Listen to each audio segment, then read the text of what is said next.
नमस्कार दोस्तों। आज हम लोग जो है एसपीडी का पंचायती राज व्यवस्था पढ़ने वाले हैं। इससे पहले जो है हम लोग जो है एसपीडी का जितना भी यहाँ तक का जो रहता है एसपीडी का, इससे पीछे वाला सब पूरा पढ़ा चुके हैं। अगर आप लोग का वीडियो अच्छा लगता है वो भी जाके आप देख सकते हैं। आज हम लोग पढ़ने वाले हैं पंचायती राज व्यवस्था। क्या पढ़ने वाले हैं? पंचायती राज व्यवस्था के बारे में पढ़ने वाले हैं। ये पूरा एसपीडी का बहुत ही महत्वपूर्ण क्वेश्चन सब हैं। इसलिए चलिए, इसमें कहता है, पहला क्वेश्चन क्या कहता है कि भारत में पंचायती राज शब्द का अभिप्राय ग्रामीण स्थानीय स्वशासन पद्धति से है। किससे है? भारत में पंचायती राज शब्द का अभिप्राय जो है ग्रामीण स्थानीय शासन पद्धति से है। कहता है कि 1882 ईस्वी में लॉर्ड रिपन ने सर्वप्रथम स्थानीय स्वशासन व्यवस्था का सुझाव दिया। कहता 1882 ईस्वी में लॉर्ड रिपन ने सर्वप्रथम स्थानीय स्वशासन व्यवस्था का सुझाव दिया था। और लॉर्ड रिपन के अस्थायी स्वशासन का जनक या पिता कहा जाता है। लॉर्ड रिपन को स्थानीय स्वशासन का जनक या पिता कहा जाता है। अगला है कि स्थानीय स्वशासन को लोकतंत्र की पाठशाला लॉर्ड ब्राइस ने कहा। कहता स्थानीय स्वशासन का लोकतंत्र का पाठशाला किसने कहा था? लॉर्ड ब्राइस ने कहा था। ब्राइस ने कहा था। अगला है, भारत में पंचायती राज व्यवस्था पूर्व सोवियत संघ से प्रेरित है। भारत बोलता है कि भारत में पंचायती राज व्यवस्था किससे प्रेरित है? पूर्व सोवियत संघ से प्रेरित है हमारा पंचायती राज व्यवस्था। अगला है कि पंचायती राज लोकतांत्रिक विकेंद्रीकरण पर आधारित है। पंचायती राज किस पर आधारित है? लोकतांत्रिक विकेंद्रीकरण पर आधारित है। पंचायती राज लोकतांत्रिक विकेंद्रीकरण पर आधारित है। इसका मुख्य उद्देश्य है जनता को प्रशासन में भागीदारी योग्य बनाना। पंचायती राज लोकतांत्रिक विकेंद्रीकरण पर आधारित है। इसका मुख्य उद्देश्य है जनता को प्रशासन में भागीदारी योग्य बनाना। अगला है कि लोकतांत्रिक विकेंद्रीकरण का सुझाव जो है बलवंत राय मेहता ने दिया था। कहता है लोकतांत्रिक विकेंद्रीकरण का सुझाव जो है बलवंत राय मेहता ने दिया था। किसने दिया था? बलवंत राय मेहता ने दिया था। भारत में ग्रामीण जनता के स्तर में वृद्धि के लिए के.एम. मुंशी समिति के सिफारिश पर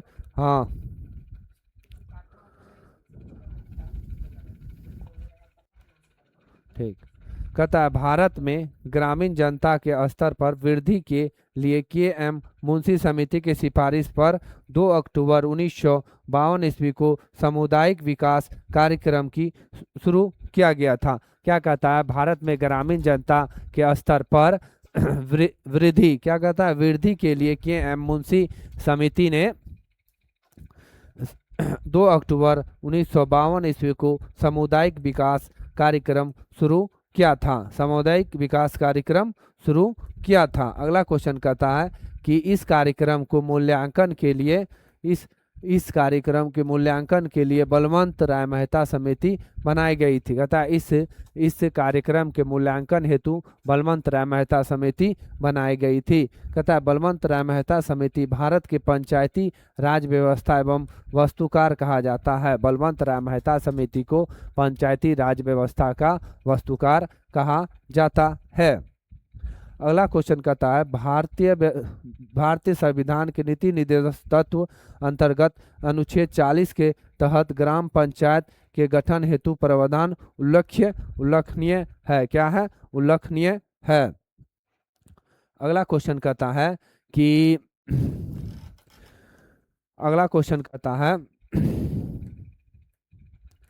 कि 73वां संविधान संशोधन 1952-92 द्वारा पंचायत को संवैधानिक दर्जा प्राप्त किया। संवैधानिक दर्जा प्राप्त किया था। कब किया था संवैधानिक दर्जा प्राप्त? क्या कहता है कि 73वां संविधान संशोधन 1992 ईस्वी में पंचायती को संवैधानिक दर्जा प्राप्त किया गया। पंचायत को संविधान का दर्जा कब प्राप्त किया गया? 73वां संविधान संशोधन 1992 ईस्वी द्वारा संवैधानिक दर्जा प्राप्त किया गया। कहता है कि संवैधानिक दर्जा देने की सिफारिश LM सिंघवी समिति था। संवैधानिक दर्जा प्राप्त मतलब संवैधानिक दर्जा देने की सिफारिश LM सिंघवी समिति था, जो कि 1986 ईस्वी में, तथा PK थुंगन समिति 1988 ईस्वी में। क्या कहता है? संवैधानिक दर्जा देने का सिफारिश LM सिंघवी समिति और 1986 ईस्वी में PK थुंगन समिति ने दिया था 1988 ईस्वी में। अगला क्वेश्चन क्या कहता है कि भारत में सर्वप्रथम पंचायती राज। क्या कहता है? भारत में सर्वप्रथम पंचायती राज व्यवस्था त्रिस्तरीय है। पंचायती राज व्यवस्था कैसा है? तो त्रिस्तरीय है। इसका 2 अक्टूबर 1959 ईस्वी में प्रधानमंत्री जवाहरलाल नेहरू द्वारा राजस्थान के नागौर जिले में लागू किया गया था। कहता है कि भारत में सर्वप्रथम पंचायती राज व्यवस्था कैसा है? तो त्रिस्तरीय है। इसकी कब लागू किया था? 2 अक्टूबर 1959 ईस्वी में। यह प्रधानमंत्री जवाहरलाल नेहरू के द्वारा किया गया था राजस्थान के नागौर जिला में। कहता है आंध्र प्रदेश दूसरा राज्य है जहां 31 अक्टूबर 1959 को पंचायती राज व्यवस्था महबूबनगर जिले के सादर नगर विकास खंड में लागू किया गया था। कहता है आंध्र प्रदेश दूसरा राज्य है। पहला राज्य अगर पूछे तो राजस्थान, अगर दूसरा पूछे तो आंध्र प्रदेश हो जाएगा।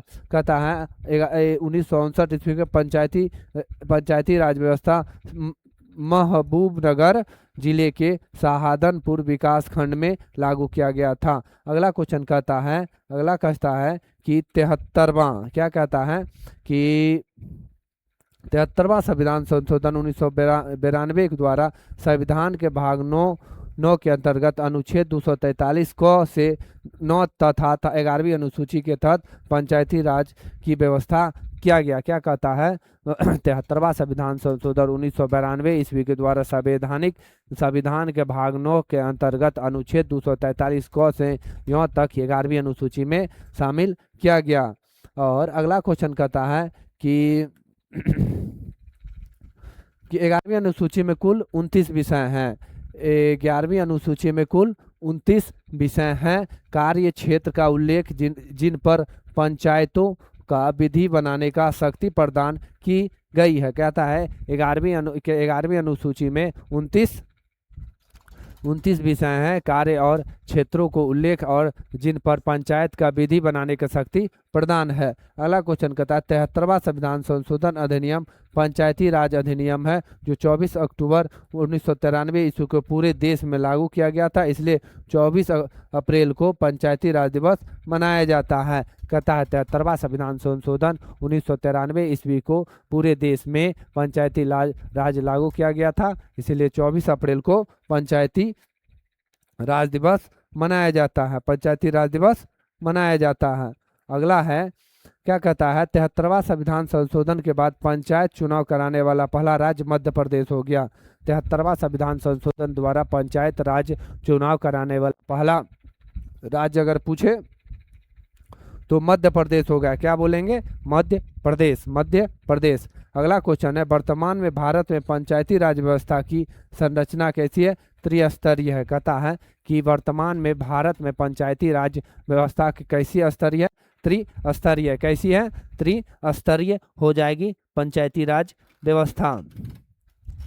अगला क्वेश्चन कहता है कि त्रिस्तरीय पंचायती राज की सिफारिश बलवंत राय समिति की सिफारिश पर 1957 ईस्वी में किया गया था। त्रिस्तरीय पंचायती राज व्यवस्था की सिफारिश जो है बलवंत राय मेहता ने 1957 ईस्वी में किया था। अगला क्वेश्चन कहता है कि पंचायती राज व्यवस्था की 3 स्तरीय प्रणाली है। पंचायती राज व्यवस्था की कितना स्तरीय प्रणाली है? त्रिस्तरीय प्रणाली है। इसके अंतर्गत ग्राम स्तर पर पंचायत राज, प्रखंड स्तर पर पंचायत समिति और जिला स्तर पर जिला समिति हो जाएगा। ग्राम स्तर पर ग्राम पंचायत, प्रखंड स्तर पर पंचायत समिति तथा जिला स्तर पर जिला परिषद हो जाएगा। अगला कहता है सभी पंचायतों का कार्यकाल 5 वर्ष निर्धारित किया गया है, जिसका चुनाव कराने हेतु निर्णय राज्य सरकार द्वारा लिया जाता है। किसके द्वारा? राज्य सरकार द्वारा लिया जाता है। अगला है पंचायत भंग होने से पुनः निर्वाचन 6 माह के अंदर शेष अवधि के लिए होता है। मतलब अगर कोई भी चुनाव भंग हो जाता है तो 6 महीना के अंदर वहां पे चुनाव कराया जाता है। कहता है पंचायत राज संस्था के लिए प्रत्यक्ष एवं गुप्त मतदान का प्रावधान किया गया है। क्या कहता है कि पंचायत राज व्यवस्थाओं के लिए प्रत्यक्ष एवं गुप्त मतदान का प्रावधान किया गया है। पंचायत राज संस्थानों के लिए प्रत्यक्ष एवं गुप्त मतदान का प्रावधान किया गया है। पंचायत राज की सबसे छोटी इकाई ग्राम सभा, जिसे ग्राम पंचायत कहते हैं। शब्द कहता है पंचायत राज्य की सबसे छोटी इकाई ग्राम सभा, जिसे ग्राम पंचायत कहते हैं। मतदाता सूची में दर्ज अर्थात 18 वर्ष पूरा कर चुके सभी लोगों को ग्राम सभा का सदस्य होते हैं। जिसका 18 साल पूर्ण जाता है उसे ग्राम सभा का सदस्य हो जाते हैं, वह वोट देने का उसको अधिकार हो जाता है। भारत में सभी प्रत्यक्ष लोकतंत्र का उदाहरण ग्राम सभा है। कहता है कि भारत में प्रत्यक्ष लोकतंत्र का उदाहरण ग्राम सभा हो जाएगा। भारत में प्रत्यक्ष लोकतंत्र का उदाहरण ग्राम सभा हो जाएगा। अगला है कि ग्राम पंचायत का चुनाव ग्राम सभा द्वारा प्रत्यक्ष रूप से कराया जाता है। ग्राम पंचायत का चुनाव ग्राम सभा द्वारा प्रत्यक्ष रूप से कराया जाता है। पंचायत के चुनाव के लिए उम्मीदवारों की न्यूनतम आयु सीमा 21 वर्ष है। पंचायत के चुनाव के लिए उम्मीदवारों की आयु सीमा कितना है? 21 वर्ष हो जाएगा। और चुनाव मतलब वोट देने का आयु सीमा 18 वर्ष है। अगला कहता है कि ग्राम पंचायत तक प्रमुख मुखिया।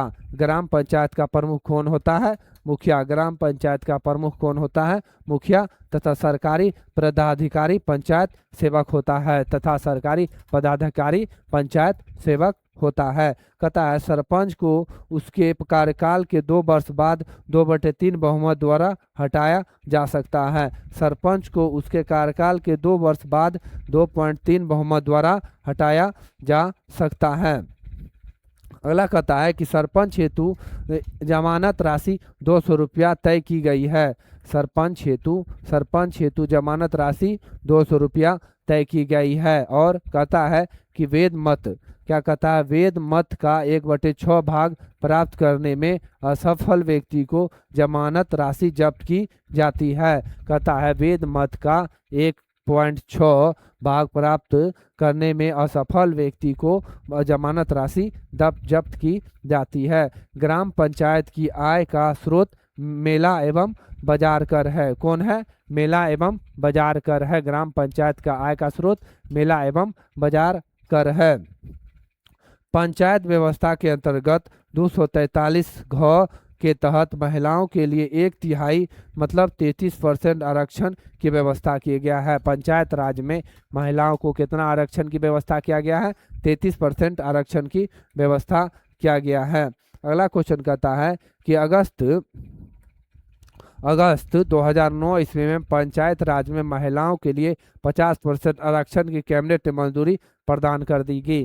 कहता है कि 2009 में पंचायत के लिए कैबिनेट ने 50% आरक्षण की मंजूरी कर दी। अगला क्वेश्चन कहता है कि ग्राम पंचायत में सदस्यों की 10 या अधिकतम 20 हो सकता है। कहता है ग्राम पंचायत में सदस्यों की संख्या 10 या अधिकतम 20 हो सकता है। ग्राम पंचायत का गठन 1000 से अधिक आबादी वाले ग्राम में किया जाता है। कहता है कि ग्राम पंचायत का गठन 1000 से अधिक आबादी वाले ग्राम में किया जाता है। ब्लॉक, जिसे हम प्रखंड कहते हैं, प्रखंड, ब्लॉक, प्रखंड स्तर पर पंचायत समिति एक प्रशासनिक पदाधिकरण होता है।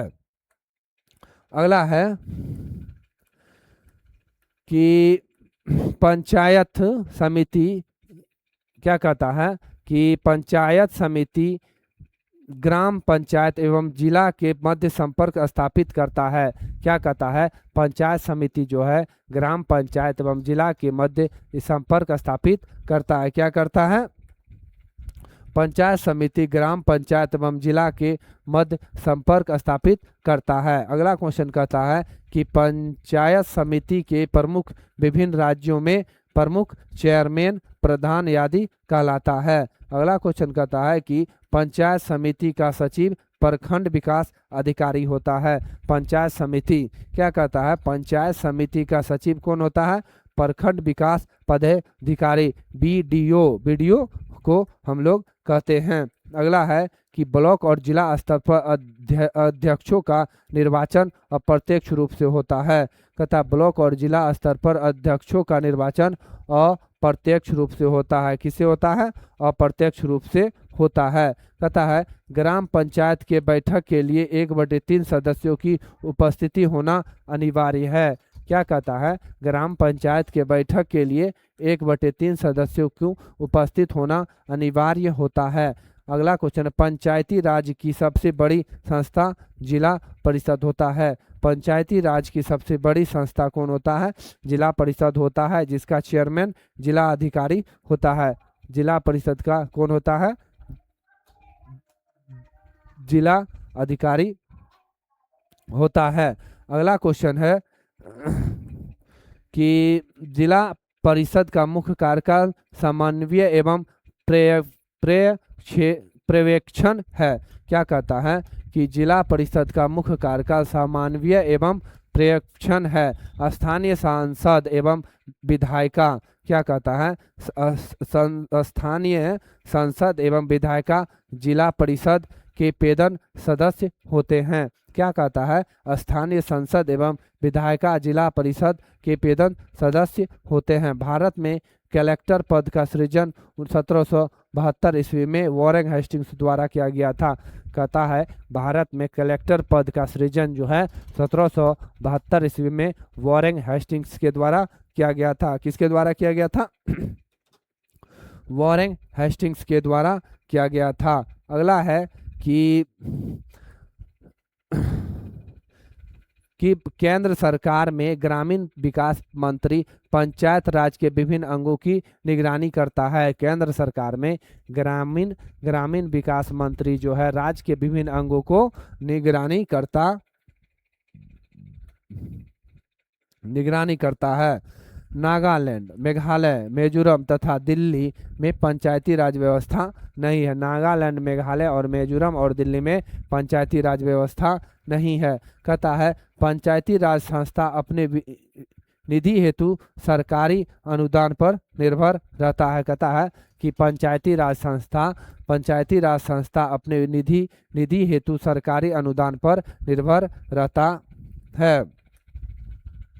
पंचायत स्तर पर राज्य सरकार का प्रतिनिधित्व ग्राम सेवक करता है। पंचायत स्तर पर राज्य सरकार का प्रतिनिधित्व ग्राम सेवक करता है। क्या करता है? पंचायत स्तर पर राज्य सरकार का प्रतिनिधित्व कौन करता है? ग्राम सेवक करता है। अगला क्वेश्चन है पंचायती राज व्यवस्था के अंतर्गत द्विस्तरीय संरचना का सुझाव अशोक मेहता समिति ने दिया था।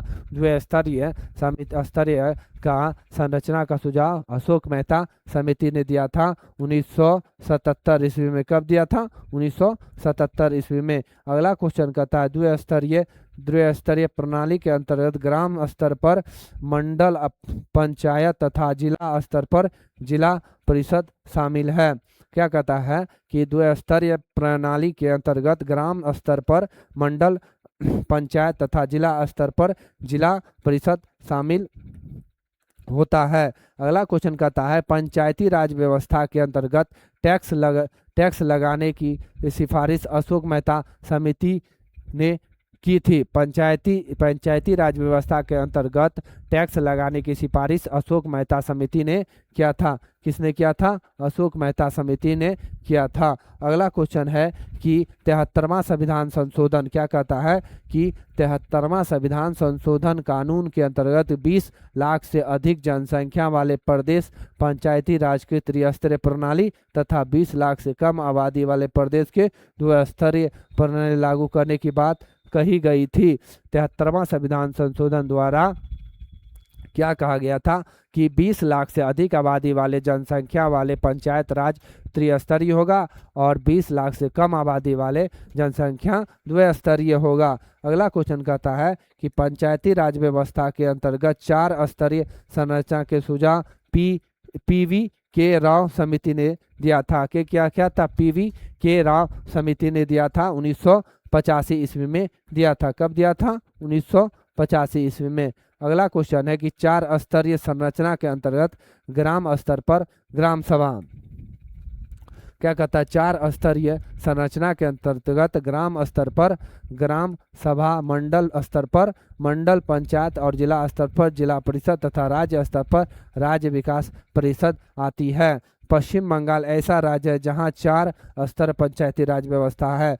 पश्चिम बंगाल ऐसा राज्य है जहां पर 4 स्तरीय पंचायती राज व्यवस्था है। अगर पूछे 4 स्तरीय पंचायती राज व्यवस्था कहां पर है तो पश्चिम बंगाल हम लोग जवाब देंगे। कहाँ देंगे? पश्चिम बंगाल हम लोग जवाब देंगे। अगला हम लोग पढ़ने वाले हैं क्या? देखिए, अगला हम लोग पढ़ने वाले हैं पृथ्वी, स्थल मंडल, जल मंडल एवं वायुमंडल। क्या पढ़ने वाले हैं? पृथ्वी, स्थल मंडल, जल मंडल एवं वायुमंडल। फटाफट रिवीजन करने वाले हैं आप लोग। इस वीडियो को लास्ट तक देखिएगा, बहुत ही इंपॉर्टेंट सब क्वेश्चन आता है। अगर आप लोग को इस वीडियो पसंद आता है तो 10-5 फ्रेंड के पास ज़रूर शेयर कीजिएगा और सब्सक्राइब कीजिएगा, जो कि हमें भी पढ़ाने में मन लगे। चलिए देखिए, अगला है कि क्या कहता है कि एकमात्र ग्रह जिस पर जीवाश्म है। जीवाश्म मतलब एकमात्र ग्रह जिस पर जीव जंतु पाए जाते हैं, वह कौन सा ग्रह हो जाएगा? वह ग्रह हो जाएगा पृथ्वी। कौन हो जाएगा? पृथ्वी। कौन ग्रह हो जाएगा जिस पर जीवाश्म पाया जाता है? वह हो जाएगा पृथ्वी। अगला क्वेश्चन कहता है पृथ्वी का विषुववर्त व्यास कितना है? पृथ्वी का विषुववर्त व्यास अगर पूछे तो 12,756 किलोमीटर। कितना हो जाएगा? 12,756 किलोमीटर। कितना हो जाएगा? पृथ्वी का विषुववर्त व्यास हो जाएगा 12,756 किलोमीटर हो जाएगा। कहता है पृथ्वी का ध्रुवीय व्यास कितना है?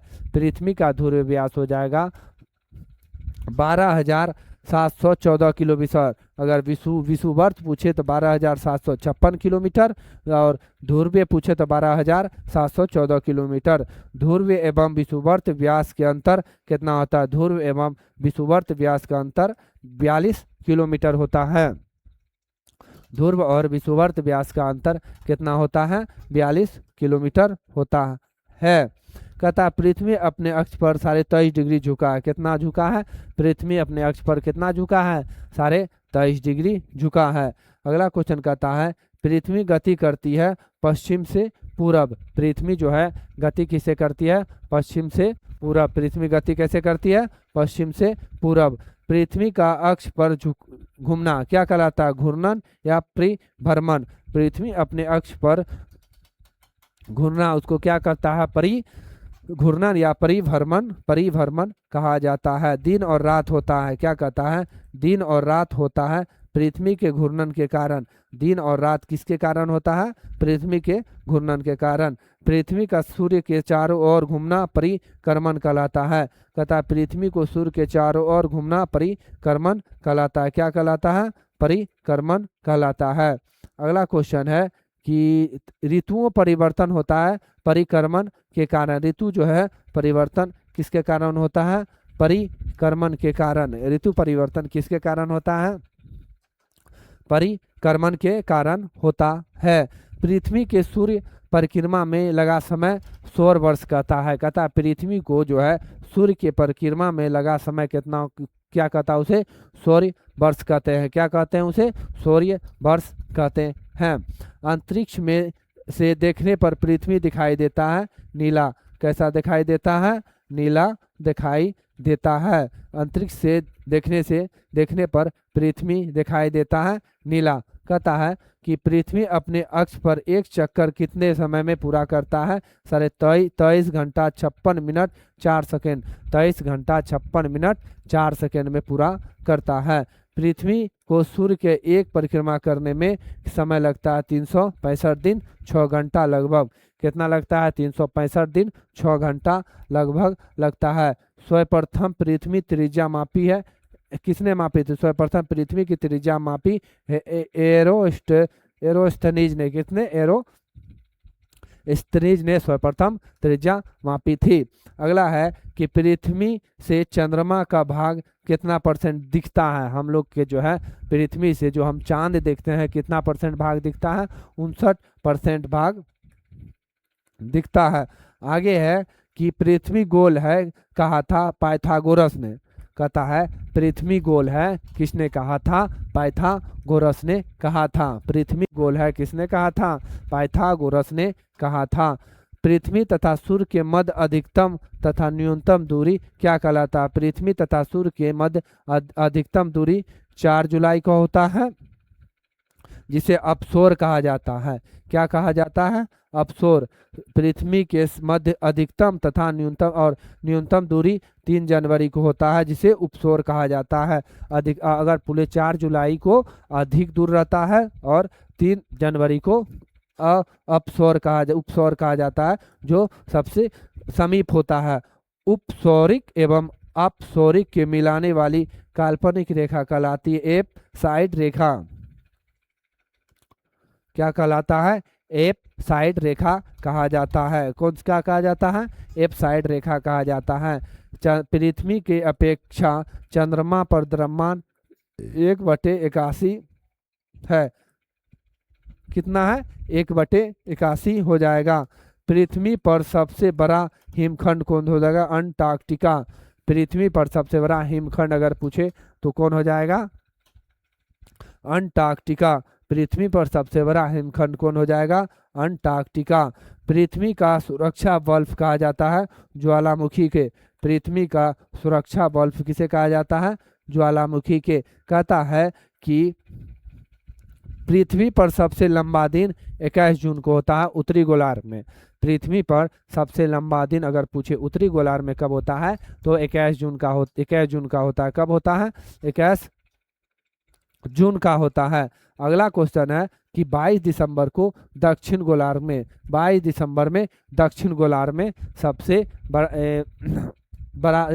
सबसे लंबा दिन होता है। अगर दक्षिण गोलार्ध में पूछे तो 22 दिसंबर के हो जाएगा। कहता है पृथ्वी पर सबसे छोटा दिन 22 दिसंबर को। कहता है पृथ्वी के सबसे छोटा दिन 22 दिसंबर को उत्तरी गोलार्ध में। पृथ्वी के सबसे छोटा दिन 22 दिसंबर को उत्तरी गोलार्ध में पड़ता है। तथा 21 जून में दक्षिण गोलार्ध में, 21 जून में दक्षिण गोलार्ध में सबसे छोटा दिन करता है। दिन और रात की अवधि समान भूमध्य रेखा पर होती है। दिन और रात की समान अवधि जो है भूमध्य रेखा पर होती है। पृथ्वी पर दिन और रात बराबर 21 सितंबर बसंत विश्व में तथा 21 मार्च शरद विश्व में। कहता है कि पृथ्वी पर दिन रात बराबर होता है 23 सितंबर और 21 मार्च को। पृथ्वी की अंतरिक्ष संरचना 3 परतों में विभाजित है। पृथ्वी के अंतरिक्ष संरचना जो है कितने परतों में विभाजित है? 3 परतों में विभाजित है। पहला हो जाएगा सियाल जो भूपर्वटी है, पहला हो जाएगा सियाल जो हम भूपर्वटी कहते हैं। दूसरा सीसा जिसे हम मेटल कहते हैं। दूसरा नेफे जिसे हम क्रोड कहते हैं। सियाल जो है भूपर्वटी हो जाएगा, उसके बाद सीमा जो कि मेटल हो जाएगा, नेफे जो क्रोड हो जाएगा। कहता है पृथ्वी का ऊपरी भाग भूपर्वटी कहलाता है। पृथ्वी का ऊपरी भाग क्या कहलाता है? भूपर्वटी कहलाता है, जिसे क्रस्ट कहते हैं। भूपर्वटी में प्रचुर मात्रा में उपलब्ध तत्व ऑक्सीजन है जो कि 46.6% होता है। भूपर्वटी में प्रचुर मात्रा में उपलब्ध तत्व जो ऑक्सीजन है जो कि 46.6%। सिलिकॉन कितना है? 27.72%। ऑक्सीजन कितना है? 46%, 6% और सिलिकॉन पूछे तो 27.72% हो जाएगा। सियाल के घटक सिलिका एवं एल्युमिनियम हो जाएगा। सियाल के घटक कौन हो जाएगा बताइए तो? सिलिका एवं एल्युमिनियम हो जाएगा। सियाल का घटक कौन हो जाएगा? सिलिका एवं एल्युमिनियम हो जाएगा। सियाल का घटक कौन हो जाएगा? सिलिका एवं एल्युमिनियम हो जाएगा। सीमा के घटक कौन हो जाएगा? सिलिका एवं मैग्नीशियम। सीमा के घटक कौन हो जाएगा बताइए तो? सीमा का घटक हो जाएगा सिलिका एवं मैग्नीशियम। सीम से सीमा, सिलिका और मैग्नीशियम। सियाल के घटक सिलिका एवं एल्युमिनियम। अगला क्वेश्चन कहता है कि नेफे बना होता है निकेल तथा आयरन से। नेफे जो है, नेफे बना होता है निकेल तथा आयरन से। पृथ्वी के नीचे का द्रवभूत सेल कहता है मैग्मा। पृथ्वी के नीचे का क्या कहता है? पृथ्वी के नीचे के द्रवभूत सेल कहता है मैग्मा। पृथ्वी के नीचे के द्रवभूत सेल को क्या कहते हैं? मैग्मा। पृथ्वी का औसत घनत्व 5.5 ग्राम सेंटीमीटर क्यूब होता है। पृथ्वी का औसत घनत्व 5.5 ग्राम सेंटीमीटर क्यूब होता है। इससे किससे पृथ्वी की आयु ज्ञात की जाती है? यूरेनियम डेटिंग विधि द्वारा। पृथ्वी की आयु ज्ञात किया जाता है यूरेनियम डेटिंग विधि द्वारा। किसके द्वारा ज्ञात किया जाता है? यूरेनियम विधि डेटिंग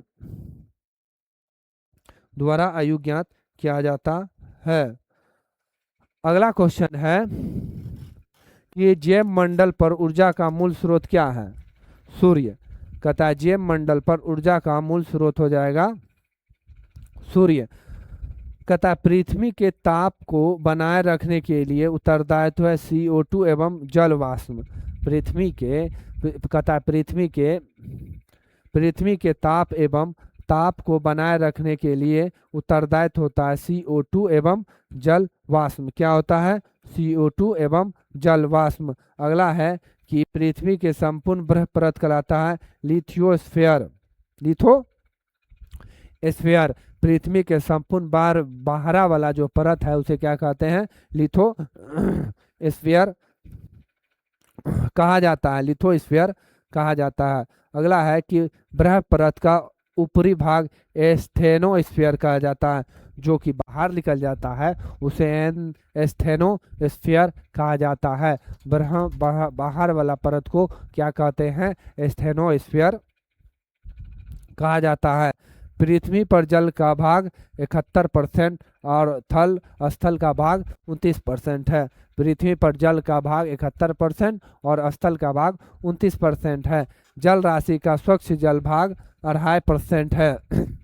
जल राशि का स्वच्छ जल का भाग कितना है? 2.5% है। कितना है? 2.5% हो जाएगा।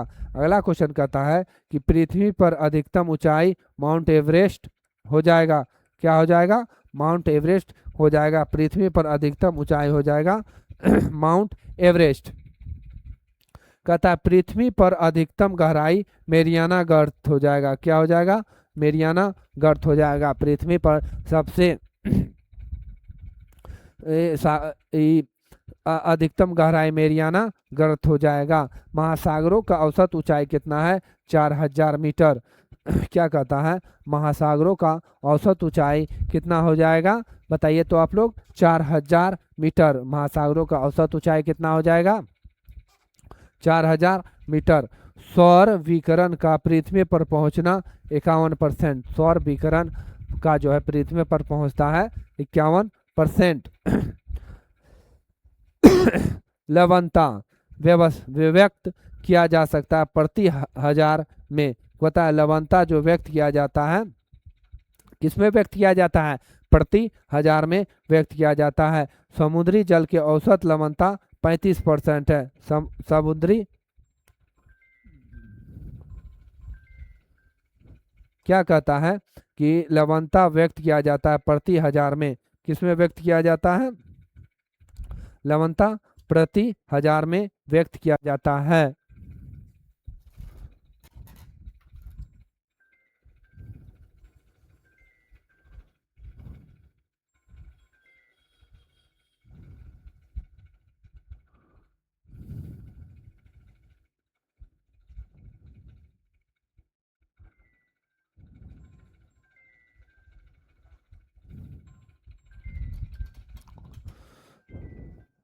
अगला है कहता है कि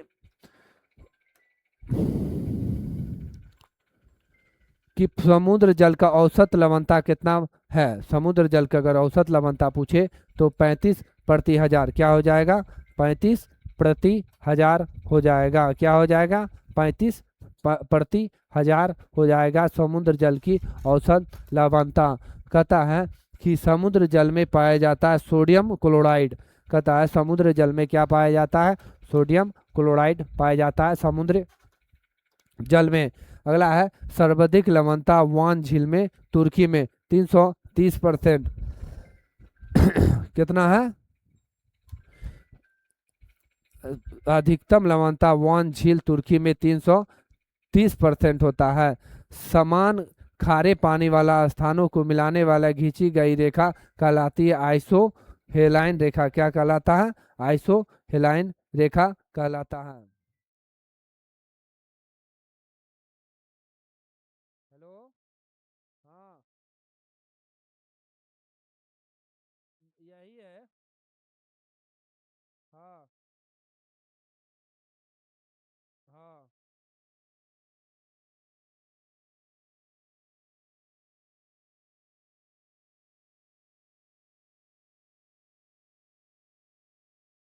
हेलो,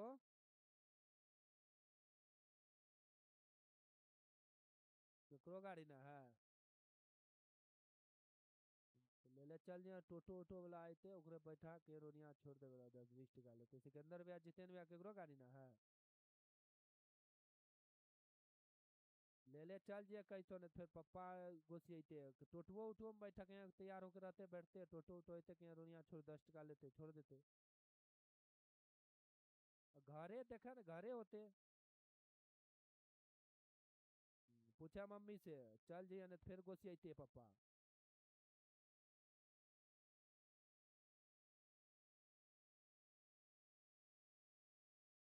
इधर उधर के केकरो देख के ले चल जी, समझ ला।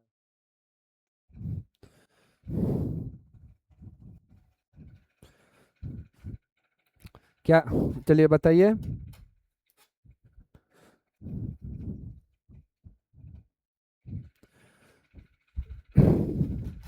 पृथ्वी पर सर्वाधिक सूर्य ताप जो विषुवत रेखा पर रहता है, कहाँ है, पृथ्वी पर सर्वाधिक जो है सूर्य ताप कहाँ रहता है, विषुवत रेखा पर रहता है। कहता है पृथ्वी के दो भागों में बांटने वाले काल्पनिक रेखा भूमध्य या विषुवत रेखा कहा जाता है, भूमध्य या विषुवत रेखा कहा जाता है। अगला क्वेश्चन है कि भूमध्य रेखा के समांतर दोनों ओर खींची गई काल्पनिक रेखा को अक्षांश रेखा कहता है।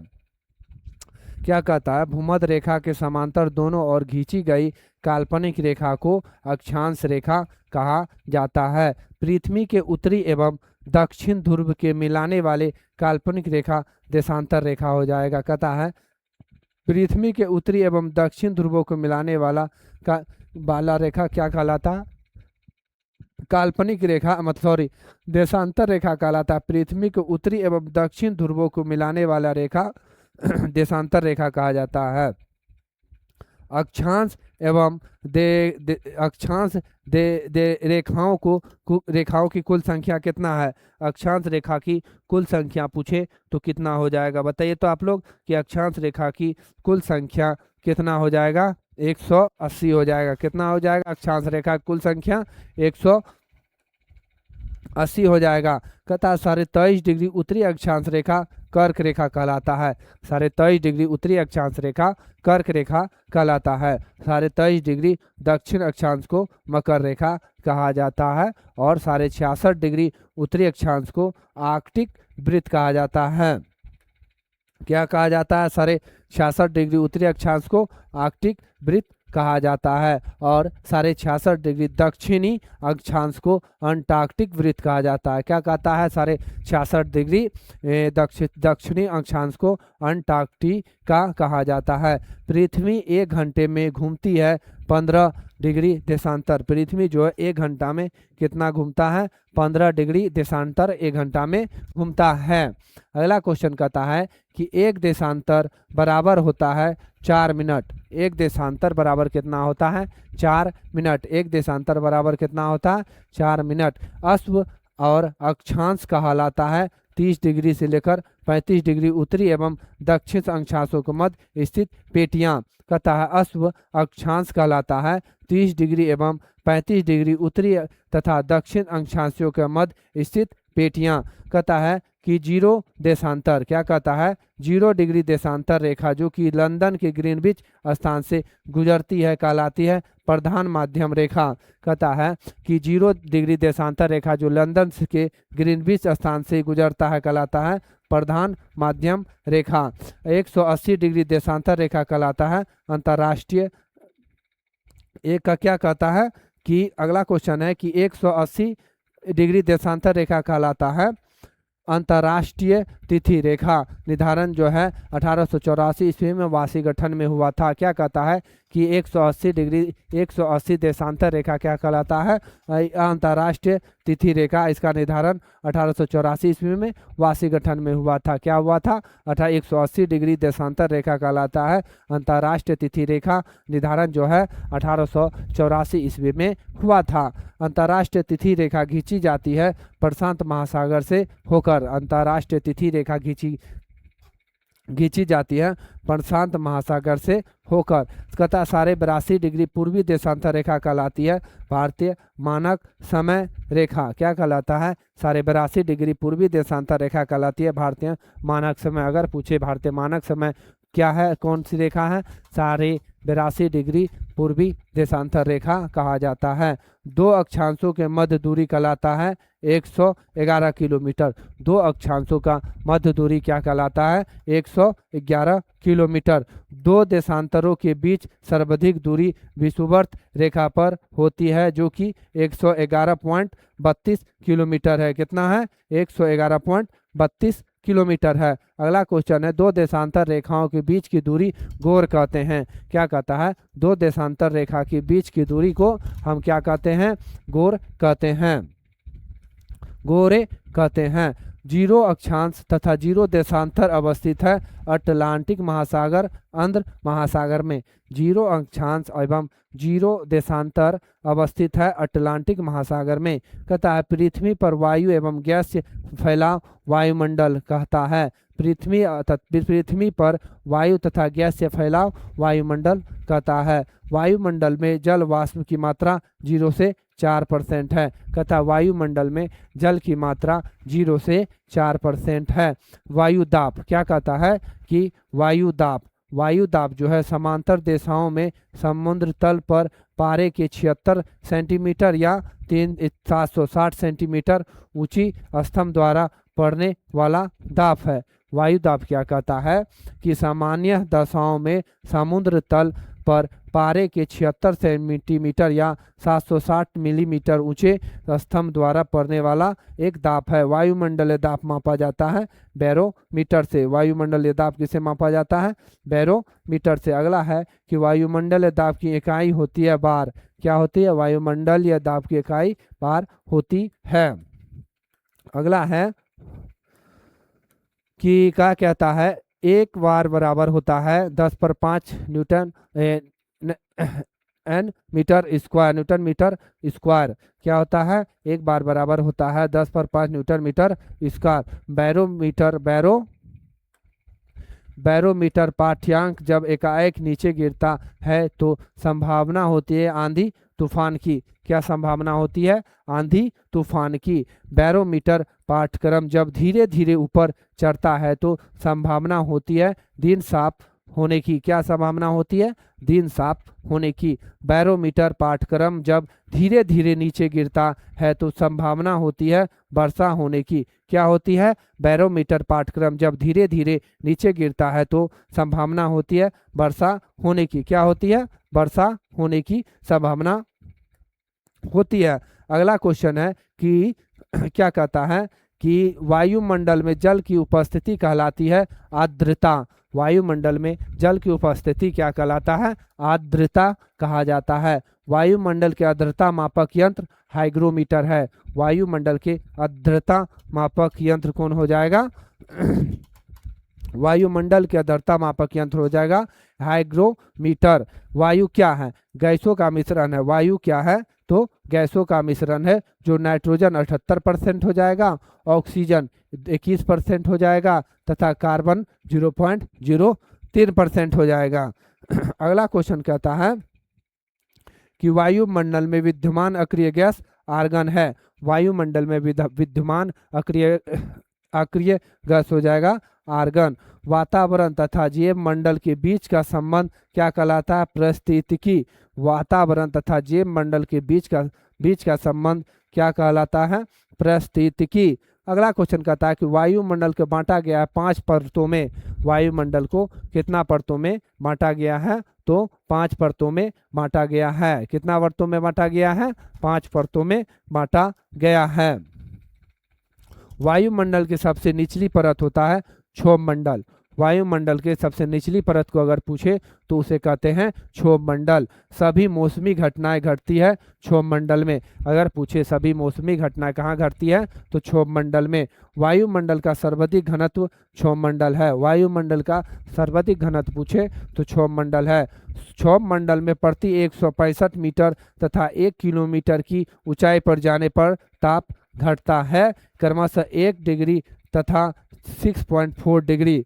अगर पूछे वायुमंडल में प्रति 165 मीटर जाने पर 1 डिग्री तथा 1 किलोमीटर जाने पर 6.4 डिग्री ताप घटता है। अगला है पृथ्वी के अंदर प्रति 32 मीटर जाने पर तापमान में वृद्धि 1 डिग्री होता है। कहता है कि पृथ्वी के अंदर प्रति 32 मीटर जाने पर तापमान में वृद्धि 1 डिग्री का होता है। कितना होता है?